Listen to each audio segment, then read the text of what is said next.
Andhra Pradesh public service commission నిర్వహించిన group 2 పరీక్ష postal పాయింట్ల మీద రాష్ట్ర వ్యాప్తంగా అభ్యర్థులు ఆందోళన చెందుతున్నారు. నిన్న మొన్న కూడా అనేక చోట్ల ఆందోళన కూడా చేశారు. మరి కొంతమంది అభ్యర్థులు హైకోర్టును కూడా ఆశ్రయించారు.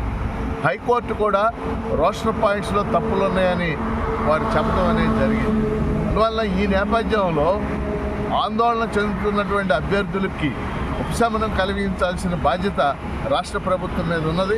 అందువల్ల రాష్ట్ర ముఖ్యమంత్రి గౌరవ చంద్రబాబు నాయుడు గారు, అలాగే ఉప ముఖ్యమంత్రి పవన్ కళ్యాణ్ గారు, అలాగే విద్యామంత్రి లోకేష్ బాబు గారు కూడా స్పందించి ఆ అభ్యర్థులను ఆందోళన చేస్తున్నటువంటి అభ్యర్థులను ఈరోజు వారి కార్యాలయాలకు పిలిపించి వాళ్ళకు ఉపశమనం కలిగించాలి.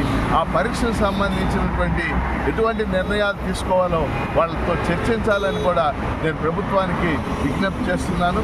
అభ్యర్థులు వేలాది మంది ఈ ఆందోళన తీవ్రమైనటువంటి ఆందోళనలో ఉన్నారు.